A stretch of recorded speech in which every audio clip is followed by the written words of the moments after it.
Thank you very much. We will start our first session. So I'm very happy, by the way, to be honored with two eminent scholars, Professor Driss Moussaoui, who is one of the Moroccan national authorities in establishing psychiatry in Morocco. I guess a long years, I mean, in the university and in the hospital in Casablanca, but also leading two very eminent organizations as a former president of the World Federation of Psychotherapy and also as a vice president, I'm a former president of the International Society of Social Psychiatry. Definitely when I was a student, I have followed him, and he was insisting on the social aspect in mental health reflection and intervention as well. Of course, his relation with violent extremism is not so far. I do know that his expertise also was very relevant in Morocco and internationally. And on my left, Dr. Aynabat, who is actually the head of the University office in Doha, but leading a new project, making a reflection or trying to highlight the psychological, the behavior, the cognitive aspect of the violent extremism phenomena. So we'll enjoy within an hour. Hopefully, we will have a little time, so sorry for other speakers. This session is quite special. I will take the privilege to first to ask Professor Moussaoui to make his insights, then Dr. Aynabat, then we will get back to a discussion. To you the floor, Professor. Thank you very much, Dr. Razrazi, for your invitation. I'm extremely happy to be in Eisesco today for a number of reasons. One of them being that the very first, before that, thank you. Before that, I asked Dr. Razrazi in which language should I speak, should I talk? And he said, most of the people in the audience will speak English or Arabic. Then I decided to give English priority. I said that the very first president of Eisesco was Professor Boutaleb Abdelhadi, who was teacher of the late King Hassan II and teacher of the current king, Mohammed VI. I knew him very well. He was a mentor to me. He was a teacher and a friend to me. He was a pupil of Al-Qarawiyyin University in Fez, which had a very traditional way of teaching. So he knows very well the history, the fiqh in Islam, and I learned a lot from him about that. And the other thing is that he was wide open to all other civilizations, cultures, and religions. He had a huge culture. He knew very well what was going on in the world, as in 1956 already, he was ambassador of Morocco in Washington, D.C. And not only that, I have heard him talking about things related to religion in a very moderate, open-minded, and that was a great teaching from him. I'm very happy today to pay homage to him, to pay tribute to his memory, because he died a number of years ago.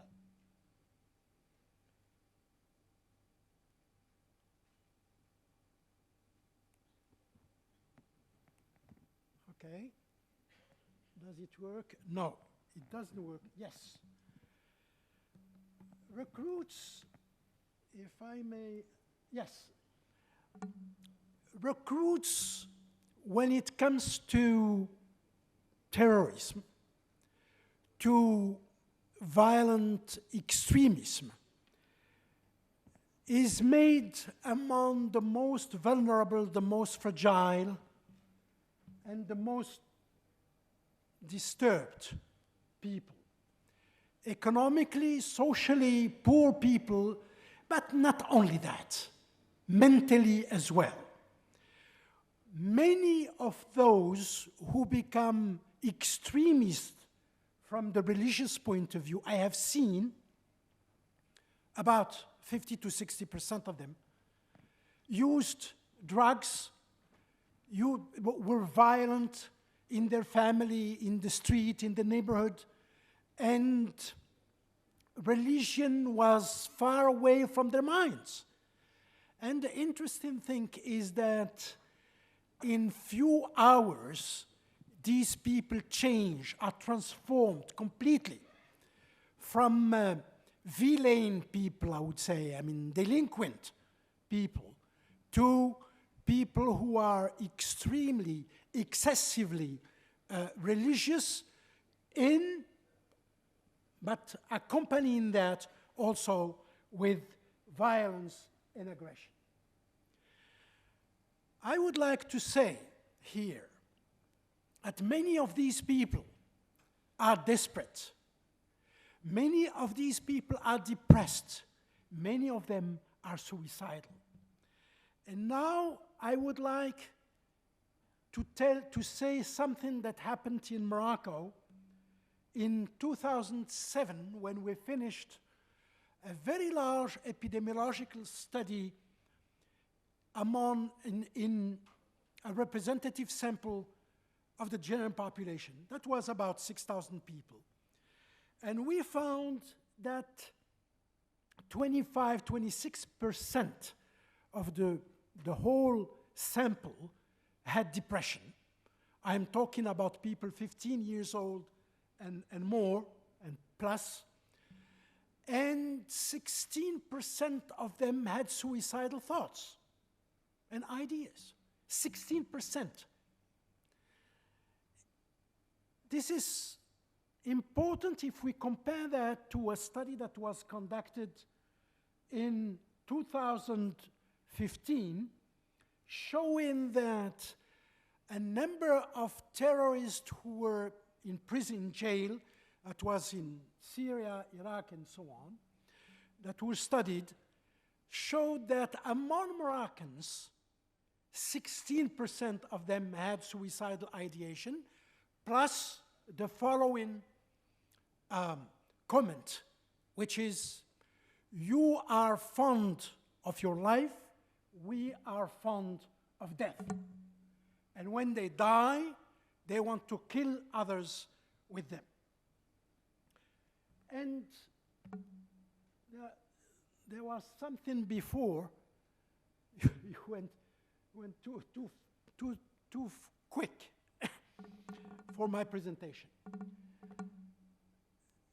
A psychiatrist of the 19th century in France said there are beliefs that are stronger than delusions, meaning that sticking to stupid, odd ideas, and you can see that with all the information that is wrong information on social media, and people believing in them. So we were talking this morning, and I was saying irrationality is the norm among people. I mean, rational people are not that many. And even among rational people, sometimes you have irrationality there, believing in things that have nothing to do with reality. And we know also that the newly converted, those who convert in 24 hours, because something extraordinary happened. in their life at that moment, are much more extremist than those about any, political ideology, religion ideas, practices, and so on and so forth. And in 24 hours, they change everything.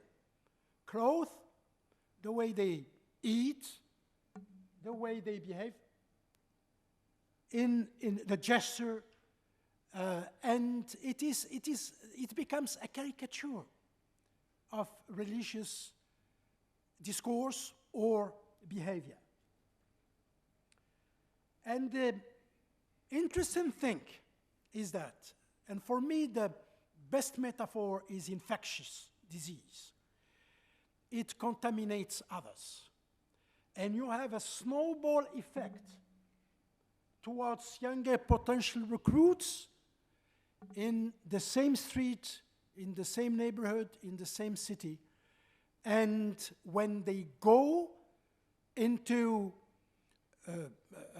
social media, they have also connections, networks, and they can contaminate as well, like that. Next one, please. Voltaire, the French philosopher, was very much surprised that people who were completely on the edge, violent and with no moderation at all, they were sticking to their ideas and they were doing things with great conviction, with great faith, as compared to the people who are moderate and who do not fight enough against immoderate people around them. This is something that existed already in the 17th century. Next one, please. The recruiters have strong will to power. They want to lead. They want to have kind of toys, human toys, in their hands in order to manipulate them and to have more power. That's something we can see. The best example for that is what Mahi Bin wrote about what happened in 2003 in Casablanca, The Stars of Sidi Mimoun. He wrote this novel, this book, and this became a movie by Nabil Ayouch that is extremely clear how manipulation is done for people who were weak, vulnerable, and taken progressively to ideas of aggression and even murder of the others. And 2003 was a terrible moment for us in Morocco. Next one, please. Dreams of historical stands and change. I have seen medical students in the Faculty of Medicine in 1990 and who became very immoderate, very extreme in their behavior, in the way of talking and thinking. And they were clearly, in their mind, Morocco was going to become an Islamic republic in 2 or 3 months. That was what they thought in 1990. That was 1/3 of a century ago. And some of them considered that many of us teachers in that Faculty of Medicine were a'da'ullah, enemies of God, so should be killed. The funny thing is to see how fragile and vulnerable they are. A number of those people who were leaders of that uprising movement that stopped the Faculty of Medicine of Casablanca working for 6 months until they went to prison, to jail. They came to my department for their rotation, and each and every one of them came to me saying, Professor, we are very sorry for what happened in 1990. And I followed from far a number of them. One of them became extremely alcoholic. He was a medical doctor in the northern part of Morocco, and he was in the bar all the time. I mean, to see that extremism can go from one side to another, from an extreme to another. Next, please. And in their mind, it is the minority is right, the majority is wrong, and they will have to change everything in the country in order to make everybody follow their path, which they consider as being the only one, even if they have to aggress or to kill people. Next. Recruiting environment. Yes, please. Something very important. Void of authority. I'm talking here about police, of course, I mean, all the Ministry of Interior and so on and so forth. But not only that, authority in the family, moral authority, authority of the teacher. When there is void of authority, then expect to have social infectious disease in the minds of these young people. Something very important that includes parental and religious ones. I mean, when parents and religious leaders are not enough able to convey the right message, to be strong and available to their questions, to what they need to know, then expect the worst for the individuals, for the families, and for society. Next one, please. Those environments are with difficulties of all kinds, including substance abuse, delinquency, and so on and so forth. Here I would like to say that in Casablanca, in 1956, we had about 500,000 inhabitants and more than 100 social workers in the city. In the poor neighborhoods, environments, difficult families, and so on and so forth. Today, 5 million inhabitants in Casablanca and surrounding, and we have maybe 15, 20 social workers total. It has been shown very clearly in many studies that if you help poor families with a little bit of money every month or so to eat better, to be to have the possibility to take a taxi to go to the hospital if needed, and so on and so forth, that helps a lot physically and mentally from the health point of view, the family and each individual of this family. But we need also social workers in all these difficult places. We need every week a social worker come into these difficult families where there is violence, where there is, I mean, the kids drop off the school, and so on and so forth, and to talk to them, to listen to them, to talk to them, and to come back, and to have a kind of management of the difficulties and problems these people encounter. Next one. If it's too much, I mean, too much time? Okay. If you ask...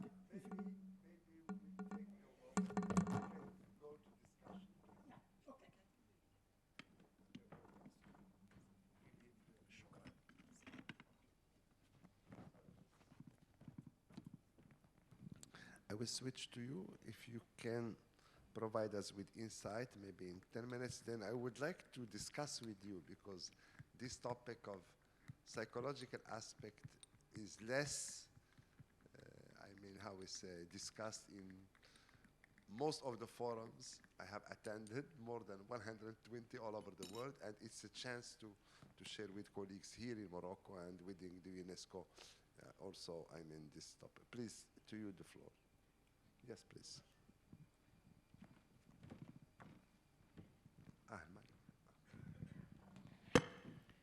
Thank you so much, Dr. Ezrazi, for inviting me for this conference. I also wanted to thank the organizers of the conference, the Moroccan Observatory on Extremism and Violence, and the Islamic World Organization for Education, Science and Culture, and also co-organizers for inviting the United Nations Office to Counterterrorism to this important conference and to be part of this important debate.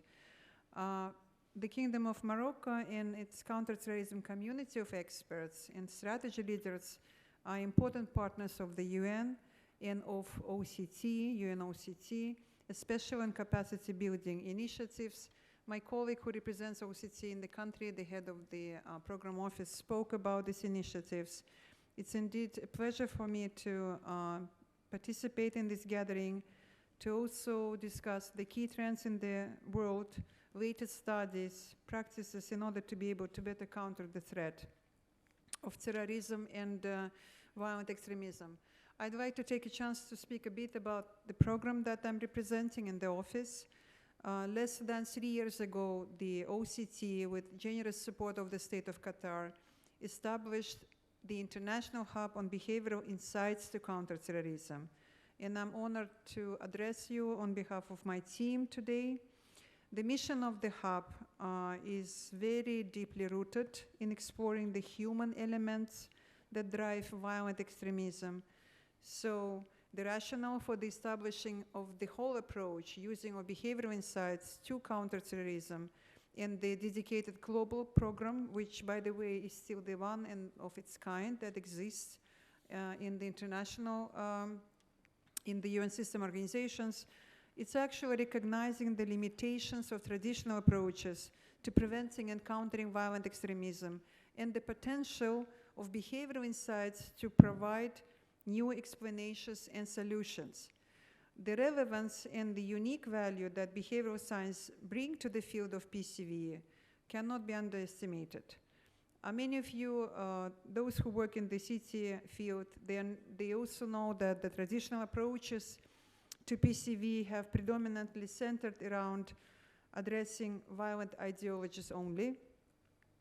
While it is still crucial, it's also increasingly evident that ideologies alone do not fully explain or predict human individual behavior, and the speaker before me actually mentioned all of these aspects. So behavioral insights offer a very complementary perspective by examining the underlying psychological, social factors that influence decision-making in action, which also better responds to the multifaceted nature of violent extremism. So the field of behavioral insights represent an emerging scientific discipline that draws upon insights from behavioral economics, social psychology, and cognitive science. It also offers a wealth of advanced knowledge, tools, and methodologies that can be leveraged to equip policymakers and practitioners with a deeper understanding of the complex mechanisms that are driving violent extremism. So this understanding, in turn, enables them to develop innovative and evidence-based interventions that target the root causes of extremism in a more effective and deep manner. So in this regard, the piloting of a dedicated program, the Behavioral Insights for Countering Terrorism, was very timely and very important. It leverages the application of behavioral science-informed knowledge in the security, defense, and law enforcement operations. It also supports the work of civil society and non-state actors, and also shows the potential benefit of behavioral science as a critical tool that can also contribute to the transformative change. As it was mentioned by my colleague this morning, using behavioral science is a cornerstone of the United Nations Secretary General's vision, who in his common agenda called all UN agencies to invest into promotion of behavioral science that has a tremendous potential of making our support to member states more effective and impactful. So when we're discussing the knowledge, the topic of the conference, in the context of understanding and addressing behavioral and psychological facets of radicalization and de-radicalization, we go beyond just information sharing. Our approach and the approach that is taken by OCT and by the Hub is building a rich, multi-dimensional understanding similar to, let's say, assembling a vast puzzle. This puzzle includes key pieces from psychology, sociology, which are instrumental in comprehending the factors that drive individuals towards extremism and away from it. In our research work, in support of research findings, which is one of the functional roles of the BI Hub, our primary objective is to decipher the why. Why extremism? Why people join extremism activities? So the technical research that we're supporting probes questions such as, why do individuals become radicalized? What psychological or social triggers propel them towards these extreme ideologies? Is it a matter of ideology, personal grievances, or social alienation? Or it's a complex interplay of these factors? We even consider economic aspects, examining how financial instability might render extremism narratives more compelling. However, our work goes beyond creating this understanding. We equally focused on practical application, creating strategies and tools that are not only preventing radicalization, but also facilitating effective de-radicalization. That's why we work along with educators to develop curriculum that nurture critical thinking and resilience against extremist rhetoric. With our implementing partners, the BI Hub also engaged with community leaders to foster inclusive environments in order to counter the sense of isolation that often precedes radicalization. One of our flagship programs that we launched this year, a capacity building initiative called the BI Academy, has an element of counseling. We counsel policymakers on creating comprehensive frameworks that tackle the root causes of radicalization, but also foster effective de-radicalization processes. So in essence, BI Hub represents the intersection of theory and practice. We are not only accumulating knowledge for its own sake, we are actually leveraging it to effect tangible change in the traditional PCV and CT strategies and interventions. And our aim is to intervene by using behavioral science in these destructive pathways proactively, to prevent rather than merely respond. This task is undoubtedly complex and challenging. However, we confront it with determination and the firm belief that understanding can pave the way for significant transformation. As we will continue our discussion today, I'd like to also reiterate the importance of a multidisciplinary approach in tackling the behavioral and psychological aspects of violent extremism. This integrated approach is not just a theoretical ideal, it's a practical necessity. The path leading to radicalization, as we've all mentioned today, is varied, it's complex, it's changing, it requires constant research and understanding, but it's also based on a large number and magnitude of different factors, personal, societal, ideological. However, that's why the strategies that we develop to prevent and counter should be equally diverse and comprehensive, and also grounded on a deep understanding of the human psyche, social dynamics, technological influences, and more. It's only through the multifaceted lens we can hope to effectively address the root causes of extremism and intercept the process that lead to radicalization. One of the critical areas where this multidisciplinary approach is especially pertinent is in the realm of digital innovation. The digital landscape has become a crucial battleground in our efforts against violent extremism. As technology evolves, so do the methods used by extremist groups. Recruiters are becoming much more adept at leveraging technology, not only through social media, but also by utilizing advanced coding and artificial intelligence to propagate the messages and recruit individuals. And in response to that, it's a very sophisticated challenge that requires us at the Hub not only be aware and on these developments, but also to innovate ahead of them. One of our key initiatives in this regard is the Comprehensive Behavioral Security Framework. It's a project that we're launching next year. This initiative is under intersection of behavioral science, data analysis, and AI technologies. And it's critical in providing as an actionable tool to member states. The CBSF central feature, the Go Inside Predictive Analytical Toolkit, exemplifies our shift from a reactive to proactive stance. By utilizing predictive analytics, we can anticipate and intercept potential behavior patterns that lead to radicalization, thereby enabling us to craft behavioral and psychological interventions that are both timely and effective. However, the role of this toolkit is not just limited to technological powers.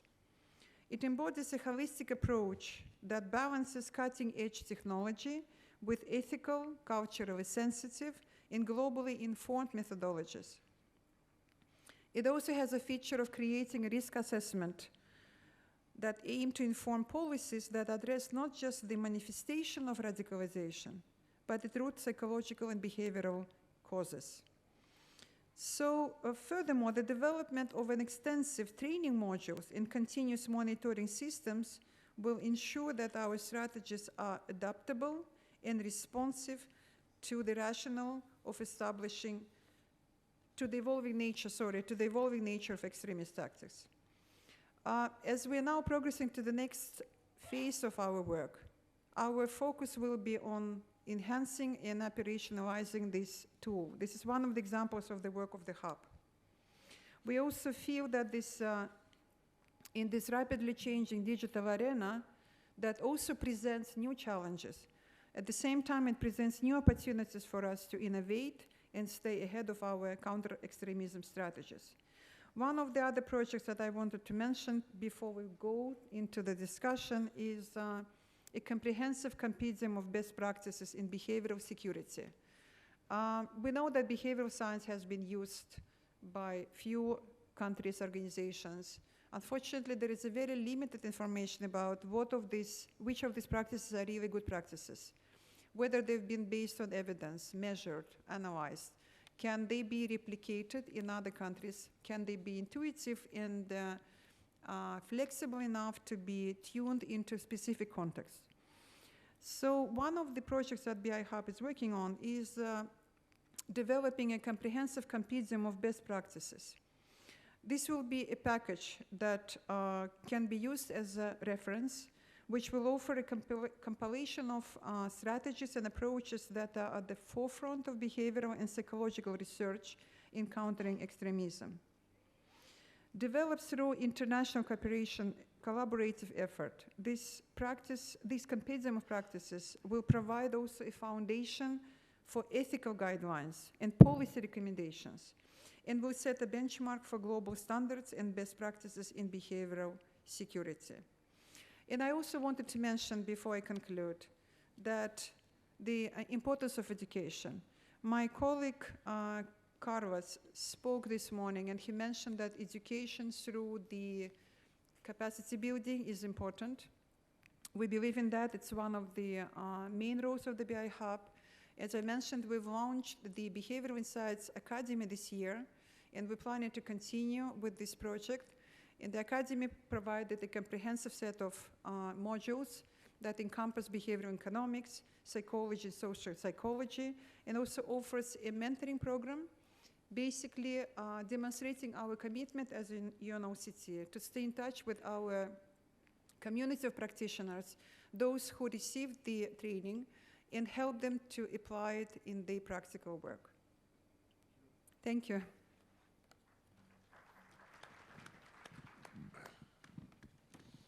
Okay, I guess the two presentations make it quite interesting to discuss. Before that, I would like just to say two things.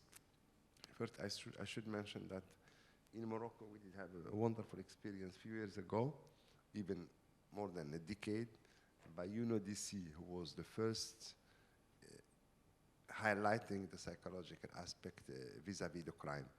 And I should express homage also to Madame Siham Figigi, who is the head of UNODC office in Morocco, who is with us. Also, I'm happy that it's my first time since I came back from Japan. I'm using the hat of clinical psychologist all the time as an international expert, international relations expert. So I pick up some good idea I would like to brainstorm with you, and I will take the time for myself to discuss also, because it was expected I have to make a presentation and I did not. Basically, Professor Moussaoui, you mentioned this process of, let me say, in the architecture of mental health when it has to do with the recruitment. And basically, we do have two famous schools. We have a school, an American school with Mark Seligman, who worked with the American State Department. And he has produced so many books to say that terrorists are insane. And it has a pretext, because he was in charge of files for the court and for Guantanamo. We can understand the motivations. Then we have another school of Gerald Post, who invented something very interesting, which is the collective narcissism, which means that it has to do with individually. You can say, yeah, he's okay, he has no problem. But when he's in the group, he switched to, I will say, something we can call it a disorder, maybe. I'm not sure to give the right expression. And to us, it's very interesting. Those who are working today in the radicalization process in prisons, and basically, those who visited YouTube's listening to the families of offenders, they will find that everyone say, oh, he was a good guy, he was a kind guy. There is a lot of truth, in fact. He's a good guy as individual outside the criminal environment or the radical ecosystem. I'm just asking questions to you. I'm not answering, but I would like to. The second aspect, and this is something ethically I'm very concerned about. And basically, let's say, GCTF did not success to gather psychologists. It was a tentative in Abu Dhabi, but it did not, because psychologists and mental health experts, they insist on the professional confidentiality. And it was a debate. Shall we deal with that person as a client, as a patient, or we are serving the law enforcement agencies? This is something we need to debate it as researchers. What are the limits of our intervention, and how can we deal with this complexity? I mean, we are dealing with someone who represents a threat, but also who is also maybe asking support of the mental health professionals. So that's why the multidimensional approach scares me, to be honest. It's a scaring concept, because when it has to do with the whole intervention, I agree with you. We cannot reduce it in security approach, religious approach. So we need to apply for social approach, social workers, mental health intervention, behavior. But inside mental health intervention, personally, I have a lot of reserve about multidimensional, because it opened the doors to coach those who are not trained. And it's very scary because we have 2, 3 countries in Europe, they have failed, and even those who were, taken in charge inside prisons, they committed suicide. Because the persons who were in charge, they are not professionally accredited mental health professionals. And here I would like just, so maybe 2, 3 minutes, Professor, then I will get back to Dr. Ahmed. You asked 2 or 3 questions that are extremely important. I would like to come back maybe to education. Very, very, very important indeed. What I would like to say here is that education, yes, but which education? And my feeling is that what we need to do to reinforce a society against this kind of temptation, which is terrorism or other kind of extremist ideologies, is to teach the children to think in a critical way, critically. Philosophy should be taught to all children since the age of 9 or 10 in order to, not to follow, but to think prospectively, to analyze what's going on, and so on and so forth. And it is very, very important that education for everybody, but for those, the most vulnerable in the children, critical thinking is essential.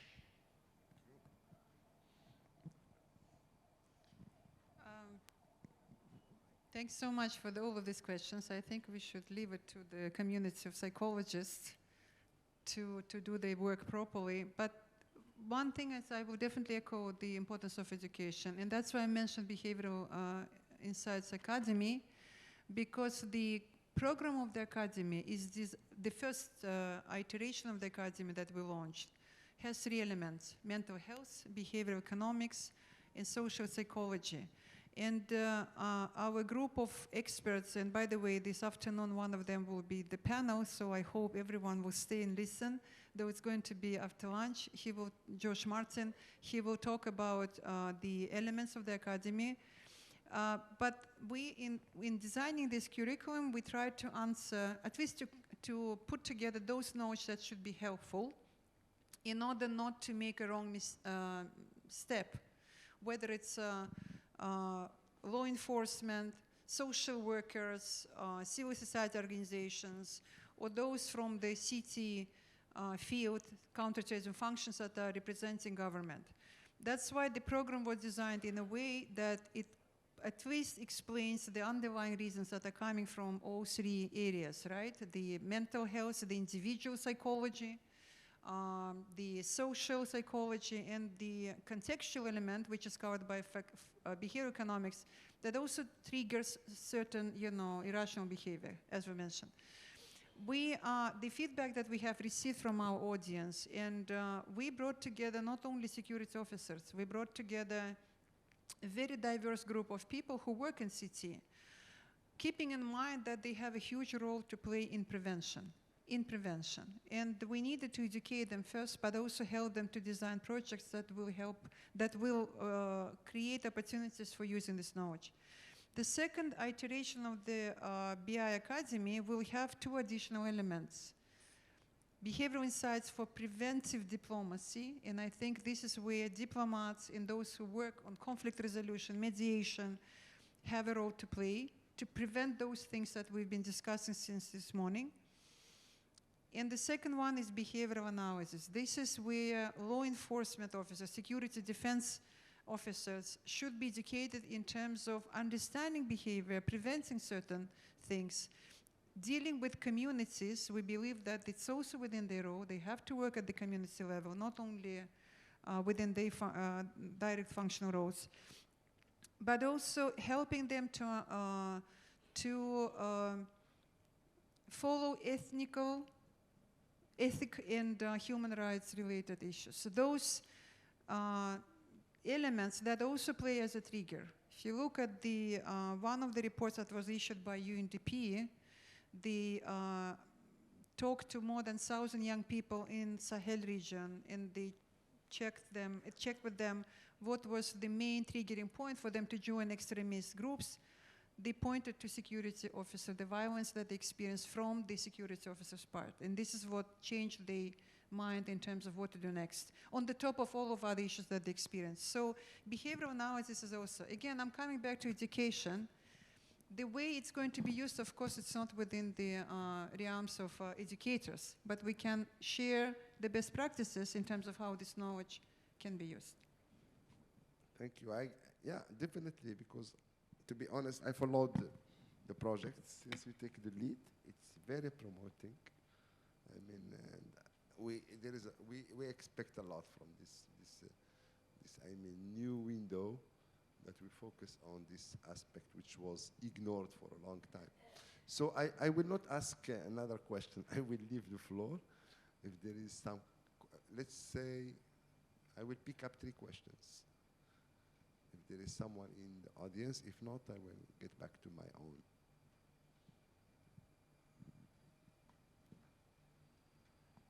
Okay, please.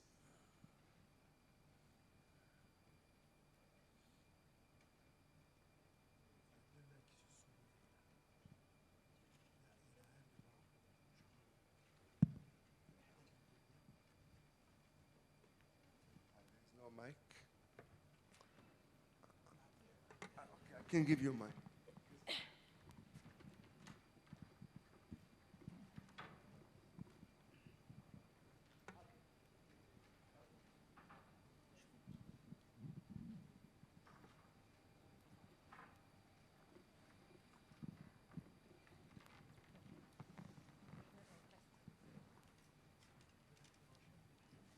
مساء الخير للجميع.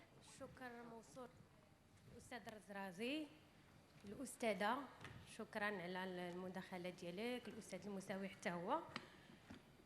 ذكرت الأستاذة والأستاذ دور التعليم والتربية في مكافحة ديال التطرف والإرهاب. هاد التربية والتعليم يعدان من الأسباب ديال تبني الأفراد للفكر المتطرف، على رأسها الجهل بالنصوص الدينية.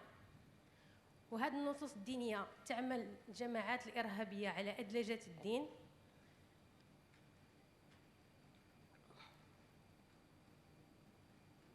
من أجل الاستقطاب نريد في هذه الجلسة أن نعرف هل يمكن لنا انطلاقا من التربية والتعليم تطوير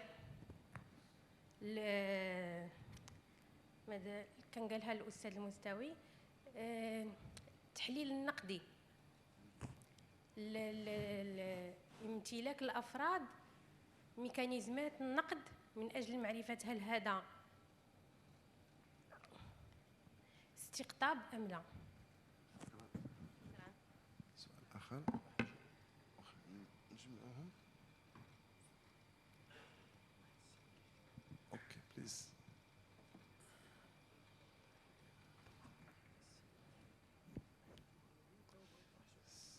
سي أبو يهدى. شكرا لكم. أنا محمد أبو يهدى، رئيس تحرير الأحداث المغربية وعضو بالمرصد المغربي حول التطرف والعنف. السادة الأساتذة مشكورين تحدثوا عن مسألة أساسية وهي الفهم، يعني فهم ظاهرة التطرف وفهم سلوك الأشخاص المتطرفين من أجل التدخل، طبعا من أجل التدخل البعدي، يعني بعدما يتم ضبط السلوك المتطرف، وبالتالي يتم على هذا الأساس وعلى هذه المعطيات ضبطها. سؤالي كالتالي: هل هذه الدراسات والآليات التي تم وضعها لفهم التطرف العنيف يمكنها أن تساهم في تدخل قبلي، بمعنى أن تتوقع السلوك العنيف وبالتالي يتم التدخل قبل أن يتحول الشخص أو الإنسان العادي في ظل الظروف المجتمعية والسيكولوجية المعروفة أن يتحول إلى شخص متطرف. شكرا.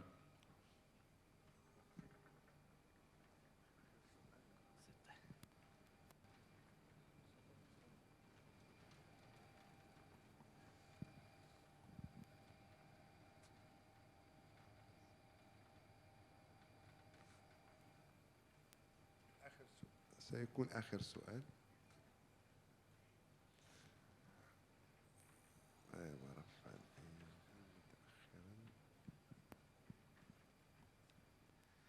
السلام عليكم. شكرا لكم أستاذي السي مصطفى الرزرازي على هذا المؤتمر. شكرا للجنة المنظمة. محمد البهجي، طالب باحث بسلك الدكتوراه بجامعة الحسن الأول بالسطات. أضم صوتي إلى أستاذي سيدي مصطفى الرزرازي في أن المقاربة المنفردة سواء الاقتصادية أو الاجتماعية أو التكوينية لا يمكن أن تفي بالغرض قصد مناهضة التطرف العنيف وبالتالي مكافحة الظاهرة الإرهابية. الأكيد أن المقاربة التكاملية هي أمر مهم ولا غنى عنه.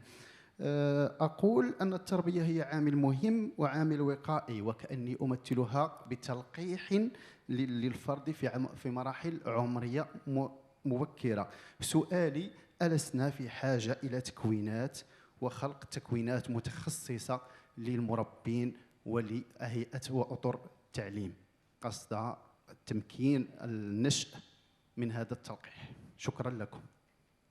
شكرا. كنظن من بعد الغداء إن شاء الله الجلسة حول الجانب السيكولوجي والنفسي والسلوكي ستستمر، يعني الجزء الثاني. الآن غادي نعطي الكلمة للبروفيسور مساوي في إجابة في دقيقة أو دقيقة ونصف أو دقيقتين. السؤال الأول هو القضية واش يمكن نعرفوا بأن الناس يمكن يرتكبوا جرائم عنف تطرفي هكا. نعم، أنا وقع لي أنه في المصلحة عندي في الدار البيضاء في المركز الجامعي للطب النفسي بن رشد، واحد المريض قال لك ما ناخذش الدواء ديالكم، ما عندي ما ندير به، ثانيا غادي نفرقع راسي وغادي نقتل عباد الله، وهرب. وهنا السؤال تطرح: واش نعيطوا للبوليس ولا ما نعيطوش للبوليس؟ طبعا عيطنا للبوليس، انه غادي يقتل راسو وغادي يقتل واحدين اخرين، هذه ما فيها لا الا ولا حتى. وهذاك السيد اللي كان سميتو زكريا مساوي، اللي كان مغربي الاصل، وقال لهم انا بغيت نعرف غير كيفاش الطياره تطلع، ولكن باش ننزل انا ما عندي ما ندير بها. هذا يعني برنامج واضح. ونقول لكم بانه هذا السيد هذا اللي عنده نفس الاسم العائلي، ما عندنا علاقه عائليه احنا بجوج.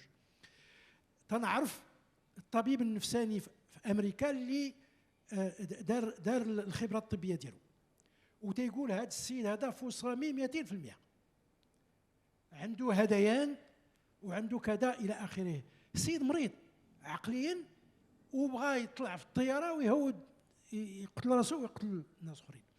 هذا الحاجه الاولى. الحاجه الثانيه هي قضيه التربيه والمعرفه. اشنو اللي يمكن في المعرفه الدينيه يعاون الناس باش ما يمشيوش في طريق الخاويه. السي عبد الهادي بوطالب الله يرحمه كان علمني شيء مهم جدا من الناحيه الدينيه.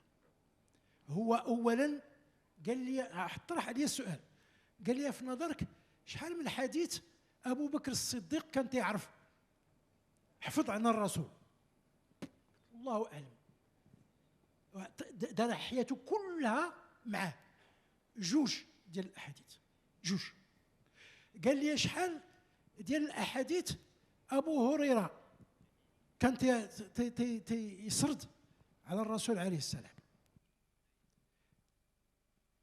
المئات ربما الالاف. وابو هريره تعرف على الرسول عامين. يعني ملي تتقول بحال هذا الكلام هذا، الناس ملي تيجيو هذوك العشرات الالاف ديال الاحاديث اللي الاغلبيه فيها مزوره، الناس تيبداو يفكروا شي شويه. يعني المعرفه يمكن تعاون الناس باش يفكروا احسن. دكتور.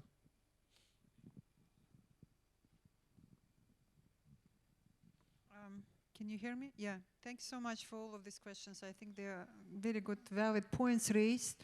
And there was one question related whether we need a program for educators, teachers, that will also help them to understand the root causes of radicalization and understand also what to do if they see some of the signs of radicalization among school boys and girls in the schools.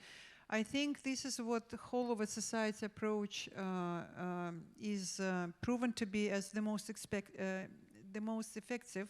Definitely social workers, teachers, educational sector, child department, those who have a play to role for prevention are also important parts of the capacity building initiatives. I also wanted to mention that they need to be also taught and explained on what behavioral tactics are used by extremist groups for recruitment, and what are the countermeasures that can be developed at their level, given their functional roles, resources they have. Well, Professor spoke this morning, and all the speakers, that extremist groups often prey on vulnerabilities. They use human vulnerabilities to offer them, you know, new purpose of life, sense of belonging, etc. Basically, this is one of the recruitment tactics. They, you know, they target those who are most vulnerable, and they offer them a wrong sense of perceived justice, you know, help them to go through the identity crisis, etc., etc. By joining the extremist groups, these young people get the sense of belonging, they find a new purpose of life. They also given a very simplified narrative of complex issues that they're experiencing, including the wrong teaching of religion, Islam in this case. Basically, they're getting alternative to those issues that they're experiencing, and they, you know, they just recruited through that. Now in the digital, with the development of digital platforms, we see that, you know, the art of online radicalization, if we can call it an art, is evolving, growing. This is what not necessarily well known to those who teach in the schools, especially in developing countries. The messages that recruiters are using, very persuasive. They only understand how to use propaganda. They deliver very tailored, very, you know, skillfully developed content using online radicalization. So this is all needs to be well known, understood, and should be used for development of alternative strategies. So this is where we can help with behavioral science. First of all, the narratives that are used by extremists should be well understood. That's why critical thinking is important. Alternative messages should be also developed, and there should be campaigns that will provide these messages. You know, it's not something that can be done in a very narrow, isolated circles. This should be massive and should be led at the national level. In terms of what was also proven, and we're learning it from our engagements with experts, is when we engage into direct counter-propaganda, it doesn't help, basically. It's a very difficult game to win. Instead of that, it actually triggers even resistance. That's why with our team of experts, we're focusing on what we call an alternative to radical narratives. There should be an alternative messages of peace, conciliation, you know, explanation of what is happening at the moment. They should be very positive in the nature, that also provide options and perspectives outside of the realm of extremism. Education was mentioned, critical thinking was mentioned. So again, these are two options that we see as one of the promising ways forward.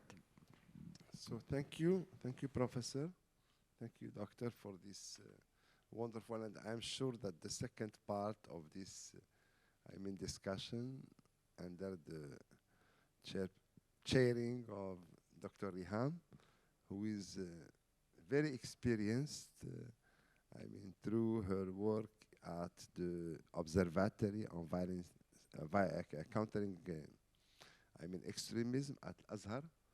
And of course, I guess that I hope, I didn't ask the question, I hope you take it just, I'm very concerned also about the psychology of the text.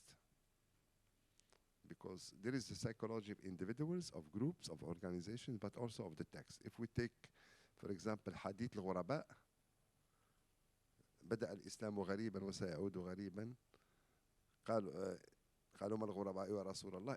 It's the first access to radicalization. Then people feel strange, alone. They need another text to support them. الفرقة الناجية, the saved group. And then they should act الطائفة المنصورة.